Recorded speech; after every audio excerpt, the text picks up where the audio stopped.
Epístola de Paulo aos Efésios, capítulo 5, versos 15 ao verso 21.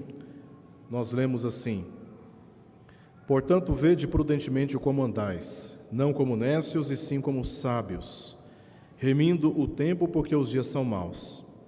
Por essa razão, não vos torneis insensatos, mas procurai compreender qual a vontade do Senhor. E não vos embriagueis com vinho, no qual há dissolução, mas enchei-vos do Espírito, falando entre vós com salmos, entoando e louvando de coração ao Senhor com hinos e cânticos espirituais, dando sempre graças por nosso Deus e Pai. Graças por tudo a nosso Deus e Pai, em nome de nosso Senhor Jesus Cristo, sujeitando-vos uns aos outros no temor de Cristo. Oremos. Pai querido, nós te agradecemos pelo momento que nos proporciona de lermos a Tua Palavra livremente, de refletirmos sobre ela e de recebermos de boa vontade aquilo que o Senhor tem para nos dar. Que o Senhor aplique essa palavra aos nossos corações e nos conduza em conformidade com a Tua Palavra. Nós oramos por isso, Senhor, em nome de Jesus. Amém. Irmãos, eu tenho, no decorrer da minha vida, guardado algumas frases que servem de reflexão para diversas situações. Uma dessas frases que eu tenho guardado, diríamos frase de efeito, pertence ou é atribuída a Alvin Toffler, um escritor norte-americano. Ele faleceu agora recentemente, em 2016, e num dos seus textos ele disse o seguinte: o maior analfabeto do século XX não será o que não sabe ler e escrever, mas o que não sabe aprender, desaprender e aprender novamente. Este pensamento ele é coerente com a experiência da vida cristã. O crente em Cristo ele percorre um caminho nem sempre fácil, mas cheio de desafios que exigem dele constante autocrítica, coragem para fazer mudanças na sua própria vida e se tornar mais consagrado, aprendendo a se reformar e continuando se reformar pela palavra de Deus. A nossa vida cristã ela nunca é neutra, ela é crucial. Ou ela serve para edificar, ou ela serve para destruir. Ou ela serve para produzir honra, ou ela serve para produzir escândalo. Não há neutralidade na vida cristã. Ou ela vai servir para combater o pecado, para afrontar o pecado e lidar com seus efeitos, ou ela vai ser instrumento de propagação e de estímulo para o avanço do pecado por falta de confrontação, por conta da sua omissão. Por essa razão é muito importante para todos nós, crentes em Cristo Jesus, observarmos aqui como podemos andar de modo rigoroso nos caminhos do Senhor, observando o que diz a palavra de Deus. A epístola aqui que nós lemos de Efésios, especialmente essa passagem dos versos 15 ao verso 21, está dentro de um contexto que precisa ser considerado aqui. Uma das características dos escritos de Paulo é que, das 3 epístolas que nós temos no Novo Testamento, em todas elas, se você observar, Paulo ele faz uso da mesma estrutura. Primeiro ele faz uma exposição teológica, depois ele faz uma aplicação dessa exposição teológica. O pensamento de Paulo é muito simples. Antes de cobrar, antes de exigir, era preciso instruir. Então ele instrui, normalmente, quase sempre a metade das suas epístolas, ele faz uma instrução e na segunda parte ele faz uma aplicação, ele dá uma orientação. Isso é claro nos capítulos 1 a 3, quando ele faz uma exposição da nossa salvação, uma exposição teológica da nossa salvação. E dos capítulos 4 ao capítulo 6 de Efésios, Paulo faz uma aplicação dessa teologia da salvação à vida cristã. A intenção dele é dizer: olha, como vocês foram salvos, agora em conformidade com essa salvação, vocês devem andar de modo digno, o que ele diz já no capítulo 4, verso 1. Andar digno, de modo digno da sua vocação, se referindo aqui à vocação especial que nos tirou das trevas para o reino de luz. O ensino central de Paulo nos capítulos 4 a 6 é de uma transformação constante sob a influência do Espírito Santo. Então ele fala da salvação como sendo arquitetada pelo Pai, executada pelo Filho e agora aplicada pelo Espírito Santo. Ele termina o capítulo 3 indicando a ação do Espírito Santo. E aqui no capítulo 4 em diante, esse pensamento de Paulo continua mostrando como a vida cristã deve viver constantes transformações sob a influência do Espírito Santo.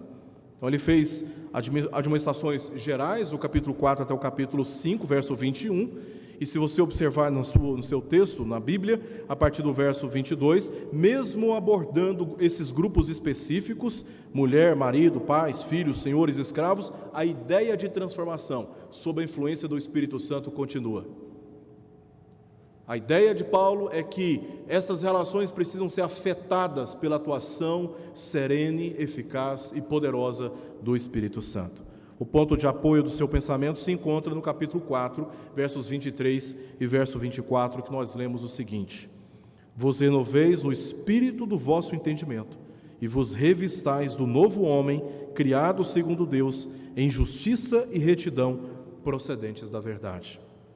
Em época de final de ano, as pessoas gostam de olhar para trás para medirem o quanto sucesso elas obtiveram. E depois que elas olham para trás, elas fazem agora uso da oportunidade para olhar adiante e especular em que projetos podem ser alcançados mais adiante. Esse anseio pelo progresso pessoal no tocante a conquistas materiais, profissionais, acadêmicas, são preocupações e ansiedades legítimas e devemos sim ter estas necessidades diante de nós e nos esforçarmos para alcançá-las. Contudo, para o cristão, há anseios ainda mais importantes que precisam ser considerados, perseguidos com muito mais vigor. Meu objetivo aqui será expor o ensino de Paulo, nessa passagem, capítulo 5, versos 15 ao verso 21, observando no seu contexto qual é a intenção dele ao instruir a igreja, a fim de que ela ande sendo transformada continuamente pelo Espírito Santo e sempre em conformidade com a salvação oferecida por Deus através do seu Filho Jesus Cristo. Eu dividi esta passagem em 4 partes. Primeiro, verso 15, nós veremos aqui que uma das instruções do apóstolo Paulo para que a igreja andasse em conformidade com a salvação, sendo transformada pela influência do Espírito Santo, é andando prudentemente, verso 15, remindo o tempo, verso 16, compreendendo a vontade do Senhor, no verso 17, e se enchendo do Espírito Santo, versos 18 ao verso 21. Vamos observar, portanto, cada uma dessas instruções que Paulo nos dá aqui através dessa passagem. Primeiramente, verso 15, diz assim: portanto, vede prudentemente como andais, não como nécios, e sim como sábios. Paulo começa a sua argumentação com uma conjunção que nós chamamos de conjunção de subordinação. Ele vai subordinar tudo aquilo que ele fala adiante àquilo que ele falou anteriormente.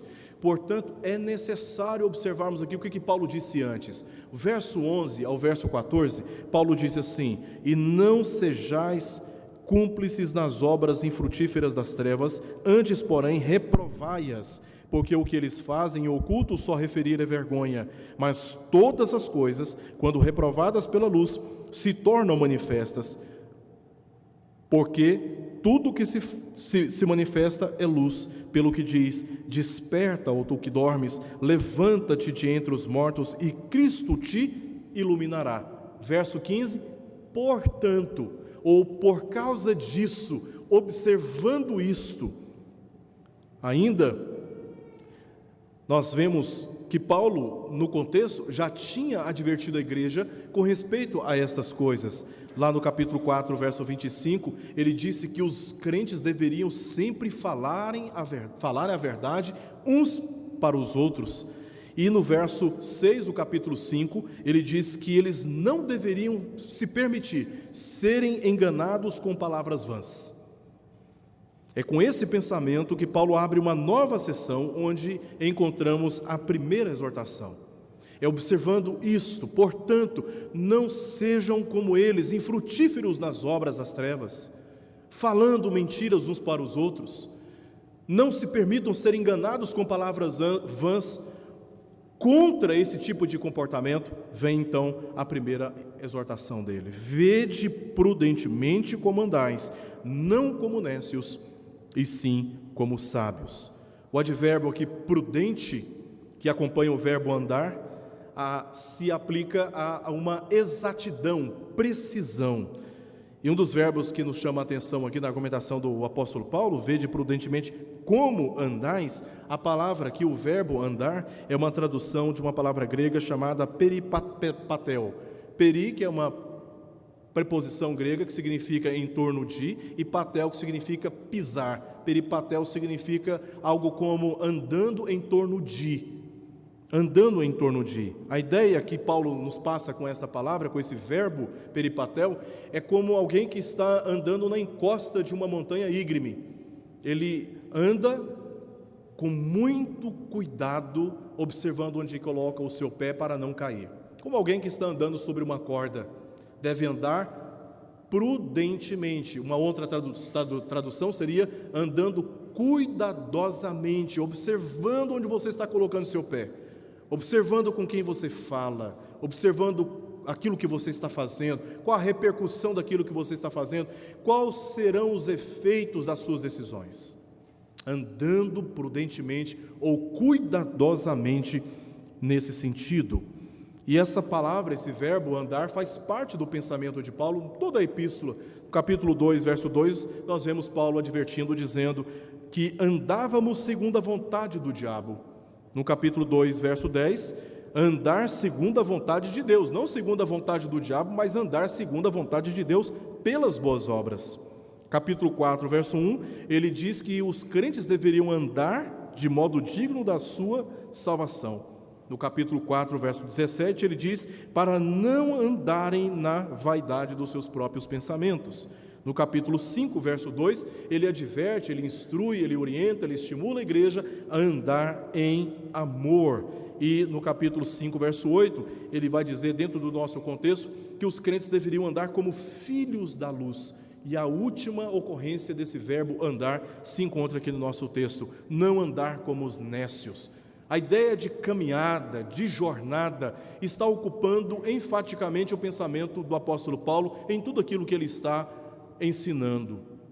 Na maioria das vezes, não tropeçamos e caímos por perseguirmos o mal, mas por não sermos atenciosos no compromisso com o bem da nossa salvação. O nécio é semelhante a um ignorante que age sem entendimento e por isso fala e faz coisas de modo inconsequente, imprudente, mas o sábio não é assim. O sábio conhece a palavra de Deus e por isso ele deve organizar a sua vida de acordo com ela.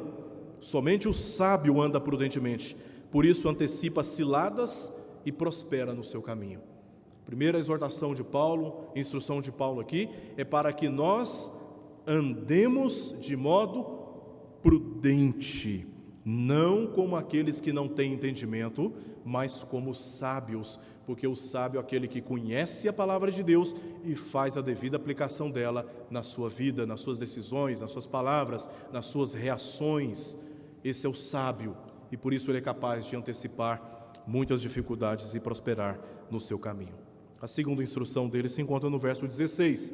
Primeiro, que ele deve andar prudentemente, não como os nécios e sim como os sábios. Agora, em segundo lugar, ele instrui que a igreja deve aprender a remir o tempo. Nesse sentido, Paulo passa a explicar como o sábio deve viver. No verso 16, nós lemos essa instrução, que devemos aprender a remir o tempo. Essa palavra remir, normalmente nós usamos dentro do contexto da salvação. Mas, originalmente, essa palavra ela é retirada do contexto de mercado, de comércio. A ideia que essa palavra nos traz é de um bem que você perdeu, mas que você vai no mercado e resgata. Você agora compra de volta, você toma posse novamente daquilo que anteriormente te pertencia. O que Paulo está tentando nos ensinar através dessa passagem é que o tempo, nós perdemos o nosso tempo quando nós andamos como os nécios, como os ignorantes, e que precisamos aprender a resgatar o tempo, a recuperar o tempo perdido, e não gastar o nosso tempo com coisas vãs, como fazem os ímpios. Benjamin Franklin já disse certa vez que tempo é dinheiro. No trabalho missionário eu aprendi uma coisa diferente, que tempo é oportunidade. Não podemos perder a oportunidade. Todo o tempo que passa no trabalho missionário é a oportunidade que estamos perdendo de pregar o Evangelho e de alcançar novas pessoas. Essa deveria ser a compreensão de todos nós como cristãos. O tempo, quando ele passa, com ele, oportunidades também estão passando. E nós deveríamos aproveitar o máximo possível das oportunidades que o tempo nos reserva. Então, como que nós podemos remir o nosso tempo? Aproveitando bem a oportunidade que Deus nos tem dado para, de acordo com o contexto, verso 8, andando como filhos da luz, dando testemunho da nossa fidelidade a Deus em tudo que nós fazemos. É assim que nós remimos o tempo, é aproveitando todas as oportunidades, de acordo com o contexto, andando como filhos da luz, dando bom testemunho da nossa fé, andando com dignidade, com compromisso, com fidelidade, zelando e protegendo o nosso caráter. A razão desse cuidado com o tempo está no final do verso 16, quando ele diz: porque os dias são maus. Em que sentido Paulo está dizendo que os dias são maus? Nós precisamos responder essa pergunta, mais uma vez voltando para o texto da Escritura. Capítulo 4, se você voltar um pouquinho, capítulo 4, verso 14, Paulo vai dizer em que sentido os dias são maus. Primeiro, por causa dos falsos mestres e as suas astutas heresias. Verso 14 do capítulo 4, nós lemos o seguinte: para que não mais sejamos como meninos, agitados de um lado para o outro, e levados ao redor por todo vento de doutrina, pela artimanha dos homens, pela astúcia com que induzem ao erro. Os dias são maus, segundo o pensamento e o contexto do apóstolo Paulo, por causa dos falsos mestres que estavam assediando a igreja, que estavam rondando a igreja e com as suas artimanhas, com as suas argumentações muito bem construídas, estavam tentando arrastar muitos crentes para o caminho do erro. Também aqueles dias eram maus por causa da influência dos gentios dentro da igreja. É o que nós lemos no capítulo 4, verso 17 ao verso 19. O verso 17 diz: isto, portanto, digo e no Senhor testifico, que não mais andeis como também andam os gentios, na vaidade dos seus próprios pensamentos, obscurecidos de entendimento, alheios à vida de Deus, por causa da ignorância em que vivem, pela dureza do seu coração. Por que Paulo deu essa exortação à igreja? Porque muitos cristãos estavam se submetendo à influência dos gentios e, juntamente com eles, deixando de dar testemunho da verdade. Aqueles dias também eram maus por causa do mau testemunho de outros crentes. O problema não é só lá fora, o problema também ele está presente dentro da igreja. Não podemos ser ingênuos a ponto de pensar que dentro da igreja não existem problemas. Isso é muito claro nos versos 25 ao verso 31 do capítulo 4, quando Paulo demonstra que muitos crentes estavam inclusive mentindo uns aos outros, falando mentiras contra eles, pecando por causa da ira. Muitos problemas são narrados aqui. Verso 29, não saia da vossa boca nenhuma palavra torpe. Verso 30, não entristeçais o Espírito de Deus. Verso 31, longe de vós toda amargura, e cólera, e ira, e gritaria, e blasfêmias, e bem assim toda malícia. Ou seja, aqueles dias eram dias maus. Problemas que começavam fora da igreja, e de modo sutil entravam na igreja, pela influência dos gentios, dos ímpios, dos nécios, dos ignorantes que não conheciam a palavra de Deus. E muitos crentes já estavam andando como se fossem verdadeiros ímpios, desconhecedores da palavra de Deus. E assim Paulo, então, considerando esses dias que são maus, ele diz que nós devemos aprender a remir o tempo, a tirar o máximo de oportunidade do tempo, como foi dito no contexto de dando testemunho da nossa fé, bom testemunho moral, com as nossas palavras, com os nossos relacionamentos. E só dedicamos tempo àquilo que nós consideramos mais importante. Só dedicamos tempo àquilo que consideramos mais importante. Abrindo aqui um parêntese, é tão triste quando nós vemos irmãos que já não valorizam estar presentes nos cultos públicos, participando da comunhão cristã. O que é mais importante para nós? É muito fácil responder essa pergunta, é só observar onde nós estamos dedicando o maior tempo da nossa vida. É onde estamos dedicando o maior tempo da nossa vida. Paulo aconselha a remir o tempo, aproveitando as oportunidades para enriquecer a nossa vida e não a enfraquecer por aquilo que nos torna mais vulneráveis diante das tentações e seduções deste mundo. Quando eu era novo na fé, não faz muito tempo, eu aprendi uma coisa e nunca me esqueci: que vence aquele que nós alimentamos mais em relação à vida cristã. Se nós alimentamos mais a nossa comunhão com Deus, nós teremos vitórias diante das tentações. Mas se nós alimentarmos mais os apetites da nossa natureza pecaminosa, nós seremos derrotados, vencidos, conquistados pelas tentações que nos rodeiam. Naquilo que nós gastamos tempo, colhemos os seus frutos. Remir o tempo implica em aproveitar bem o tempo da nossa vida, dando testemunho da nossa fé, enriquecendo-a com a palavra de Deus e não a enfraquecendo com experiências que se encontram entre os gentios. Terceiro conselho de Paulo está no verso 17.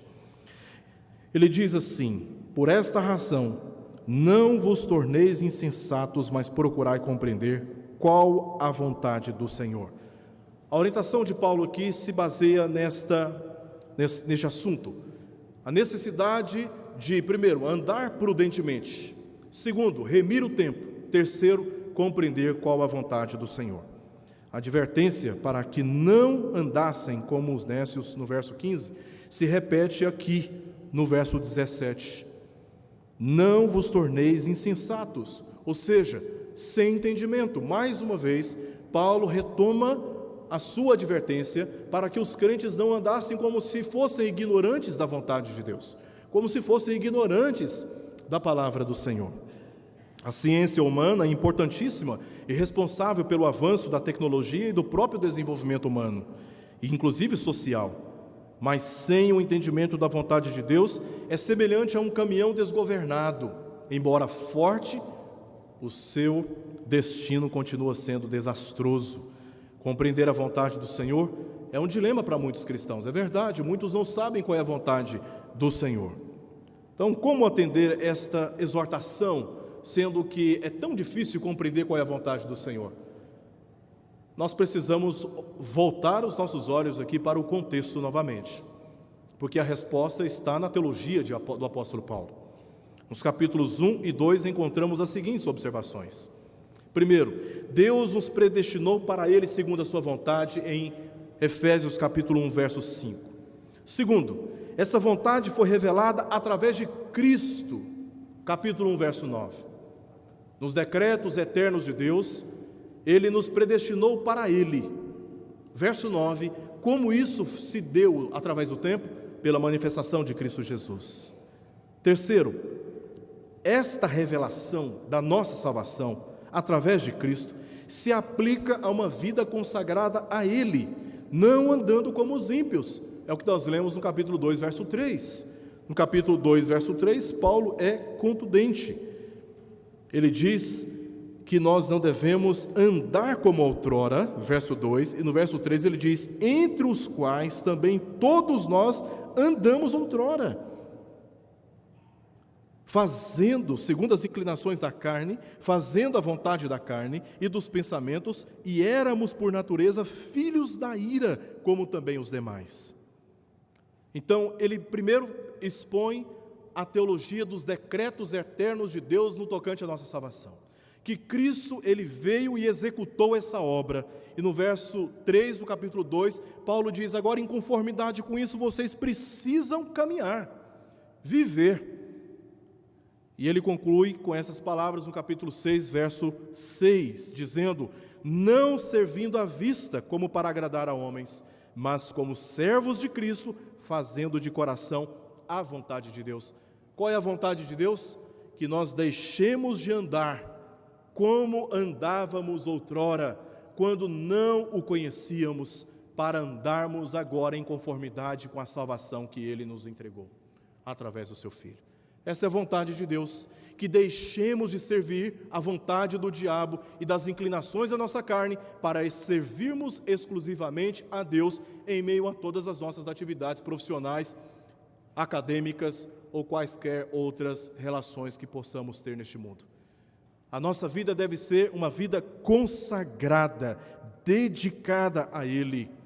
De acordo com Paulo, a compreensão da vontade de Deus carece do conhecimento de Jesus como motivo para vivermos uma vida cuidadosa, observando atentamente o que Ele fez a favor da nossa salvação. Não é possível conceber, compreender, conceituar a vontade de Deus a despeito, alheio àquilo que Deus em Cristo fez para nos salvar. Porque a vontade de Deus é revelada através do seu Filho Jesus Cristo. E é observando a obra de Jesus Cristo que nós compreendemos qual é a vontade de Deus para todos nós. O nécio ignora o que Cristo fez e vive como se ele nada tivera feito. O sábio, pelo contrário, não planeja a sua vida sem considerar seu compromisso maior, que é de dar testemunho da sua salvação. Procurais compreender qual é a vontade do Senhor. A vontade do Senhor é que nós deixemos de servir a vontade do diabo, das inclinações da nossa carne, para vivermos em conformidade com a vontade dEle, à luz daquilo que Ele, em Cristo Jesus, executou para o bem da nossa própria salvação. Por fim, os versos 18 ao verso 21, Paulo dá uma quarta instrução. Primeiro, remir, andar prudentemente, não como os nécios e sim como os sábios. Segundo, remindo o tempo. Terceiro, compreendendo qual a vontade do Senhor. E em quarto e último lugar, se enchendo do Espírito Santo. Nessa última parte, Paulo orienta a nos enchermos do Espírito Santo, buscando nele a fonte da sua mais perfeita alegria. Em várias partes das Escrituras, o vinho, ele é associado com a alegria, ele simboliza a alegria. Mas, no contexto aqui da cidade de Éfeso, o vinho está dentro de um outro contexto, que não pode ser simplesmente interpretado como sendo o vinho um objeto que nos leva à alegria.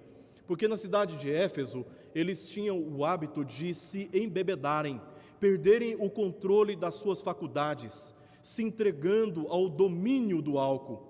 E nesta condição, eles prestavam cultos a Dionísio, deus entre os gregos conhecido como deus do vinho. Não apenas a Dionísio, mas também a Cibele, a Ártemis ou Afrodite, que era uma versão de Ártemis também. E nesses cultos pagãos, nos templos, eles se embebedavam.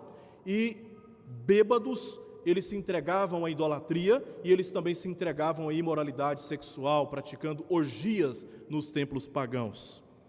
Então, o vinho aqui, que Paulo cita, está dentro de um contexto onde eles, nos dias de outrora, antes de terem sido alcançados pela salvação, eles conheciam muito bem a relação do vinho. O vinho estava associado com coisas que Deus reprovava.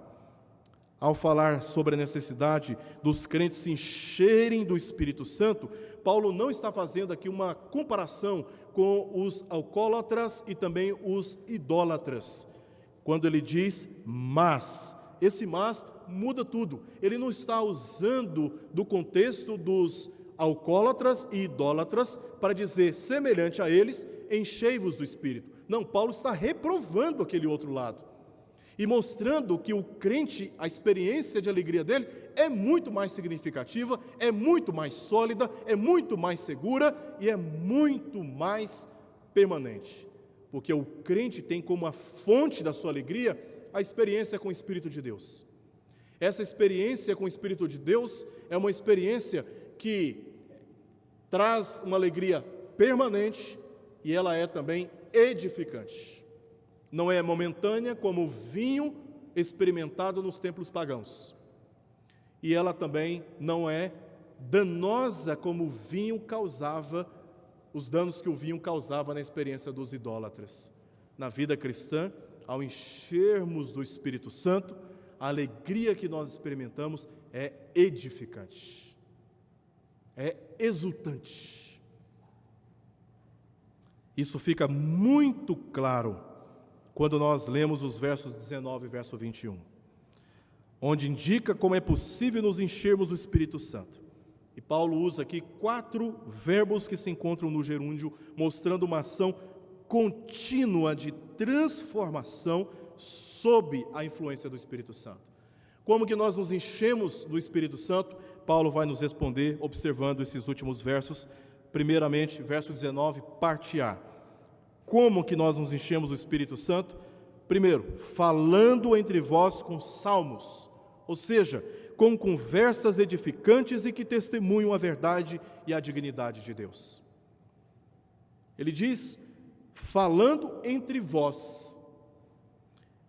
Em qual condição? Por qual meio? Diz ele, com salmos. Os salmos eram cantados na peregrinação para o templo, inclusive no templo, exaltando as maravilhosas obras de Deus na história de Israel. O que Paulo está instruindo a igreja é para que os crentes tenham conversas edificantes, que glorificam a Deus, que exaltam a Deus, que dão méritos a Deus, que abandonem as conversações torpes que ele fala no capítulo 4, essas conversações torpes, verso 24, por exemplo, do capítulo 4. E às vezes nós deixamos de falar coisas edificantes, coisas que edificam de fato, que constroem uma vida cristã sólida, que coloca os nossos irmãos no caminho da retidão, da integridade na presença de Deus, para falarmos coisas fúteis, que não estimulam a fé, que não estimulam o amor, que não estimulam o perdão, e dessa forma estamos perdendo tempo, deixando de nos encher do Espírito Santo quando nos ocupamos em falar coisas que verdadeiramente edificam e dão testemunho das maravilhosas obras de Deus. Como que nós nos enchemos do Espírito Santo? Falando coisas que edificam entre nós. Segundo, parte B do verso 19, entoando e louvando de coração ao Senhor com hinos e cânticos espirituais. Irmãos, Jesus já disse, segundo o registro de João no capítulo 4 do seu Evangelho, que Deus está procurando adoradores que o adorem em espírito e em verdade. Nós nos enchemos do Espírito Santo quando nós deixamos de nos preocupar com o irmão que está do nosso lado, se os instrumentos estão bem harmonizados, se a voz está bem afinada, quando nós nos despreocupamos dessas coisas e focamos toda a nossa atenção na dignidade de Deus, para oferecer a Ele o nosso louvor e a nossa adoração com sincero coração. Nós nos enchemos do Espírito Santo quando nós o adoramos com sinceridade de coração. O louvor, a adoração, é um meio pelo qual nós nos enchemos do Espírito Santo. Quando nós nos ocupamos desses momentos com os motivos corretos. Agora, se nós cantamos de qualquer jeito, sem prestar atenção na letra, se nós nos preocupamos mais com o tom da nossa voz, com os instrumentos que estão sendo tocados, se nós nos preocupamos com outras coisas e não com o Senhor, estamos perdendo o nosso tempo. Não estamos remindo o nosso tempo, tirando dele a oportunidade de fazermos aquilo que é justo e aquilo que é correto. E quando nós cantamos, entoando louvor de coração ao Senhor, nós estamos nos enchendo do Espírito Santo. O verso 20 responde também a esta pergunta: como nos encher do Espírito Santo? Diz o texto: dando sempre graças por tudo a nosso Deus e Pai, em nome do Senhor Jesus Cristo. A resposta de Paulo é que, com atitudes de gratidão a Deus por tudo o que Ele fez através do seu Filho, é uma experiência que nos enche do Espírito Santo. Atitude de gratidão. Gratidão expulsa do nosso coração toda amargura, toda cólera, toda ira, toda indiferença, toda insensibilidade. Gratidão, pelo contrário, nos torna pessoas alegres, porque nos enchemos do Espírito Santo. Uma pessoa que não é grata é uma pessoa que está constantemente amargurada, reclamando de tudo, parece que está tudo ruim, vive amarrada a um pessimismo que só de você chegar perto faz mal. se coloca preso e acha que é vantajoso se agarrar a coisas que só trazem tristeza, constrangimentos, que só trazem ofensas, que só trazem dificuldades, e você se aproxima dessa pessoa, você adoece também. Agora, uma pessoa cheia do Espírito Santo é uma pessoa grata a Deus. E por isso, quando você chega, você está triste, você está abatido, você está desanimado, você chega perto dessa pessoa te incendeia. Você se vê realmente motivado a dar passos firmes, a caminhar seguro. Porque uma pessoa cheia do Espírito Santo não é uma pessoa amargurada, que não libera perdão, que não perdoa, que não coopera. Pelo contrário, uma pessoa cheia do Espírito Santo é uma pessoa alegre no serviço cristão, porque no seu coração não pode haver espaço para reclamação, quando temos recebido tudo aquilo que nós não merecemos. Lá em casa, eu não tenho controle de uma igreja grande como essa, não tenho o governo que eu gostaria, mas na minha casa eu tenho. Lá na minha casa, minha esposa, os meus filhos sabem que eu tenho muita dificuldade com murmuração. Tenho dificuldade demais. Eu não sei se é por causa das minhas origens, das minhas experiências no passado, de muita dificuldade. Hoje eu sou imensamente grato pela casa que eu moro, pela minha esposa, pelos meus filhos, pela oportunidade que eu tenho de me assentar na mesa com os meus, poder tomar uma refeição junto com eles. Sou grato demais a Deus por estar aqui com os irmãos. Eu poderia estar no mundo, fazendo coisas que não agradam ao Senhor, mas Deus me tirou de lá, me colocou aqui, no meio dos irmãos. Só tenho que agradecer a Deus. Dificuldades existem? Existem, mas os motivos de gratidão são e devem ser sempre maiores. Uma pessoa cheia do Espírito Santo não deixa de perceber as dificuldades, mas ela vive muito mais alegre por aquilo que Deus tem feito e continuará fazendo. Em último lugar, como nos encher do Espírito Santo, nós vemos isso no verso 21. Sujeitando-vos uns aos outros no temor de Cristo. Sujeição mútua, interdependência. Porque quando estamos cheios do Espírito Santo, estamos vazios de nós mesmos. Não temos necessidade de provar que somos melhores do que ninguém. Não temos necessidade de humilhar ninguém. Não temos necessidade de explorar o fraco na sua distração. Não temos necessidade de tirar vantagem daquele que está distraído. Nós não temos necessidade de chamar a atenção para nós como se fôssemos merecedores de algum mérito, de alguma glória. Uma pessoa cheia do Espírito Santo se vê no mesmo nível que todos os que governam entre aqueles que são governados.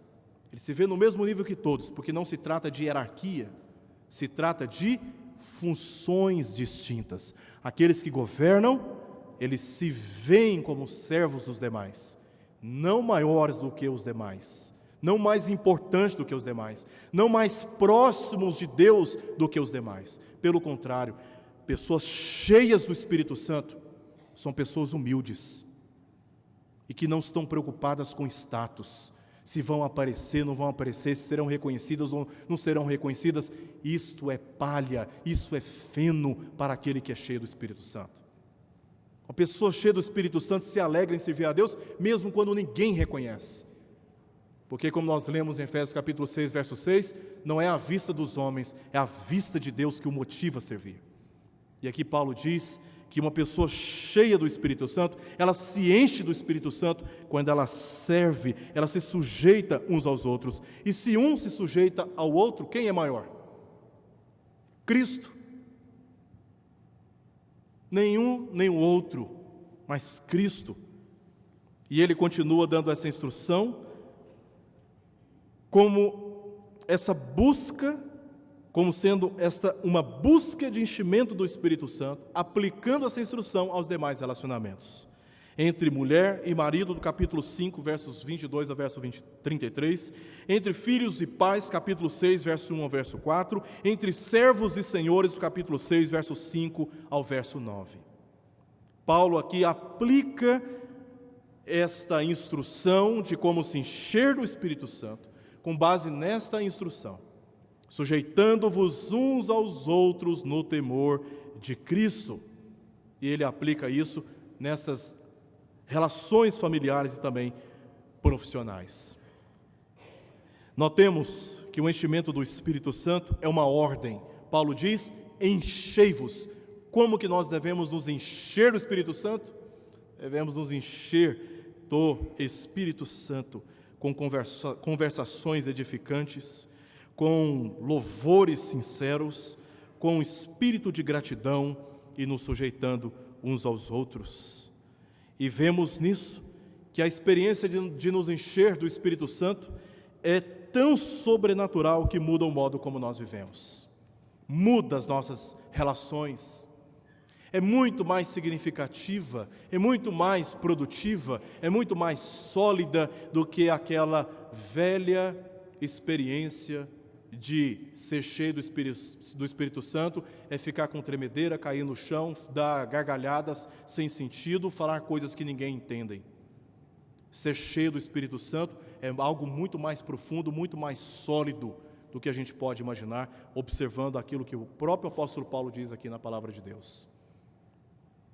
Ser cheio do Espírito Santo é considerar a obra da salvação, se sujeitando às instruções da palavra de Deus e permitindo que essas instruções modifiquem o modo como nós relacionamos com Deus e o modo como nós relacionamos uns com os outros. Que essas palavras nos acompanhem e nos orientem no decorrer do ano que está para chegar. Que Deus nos abençoe. Vamos orar.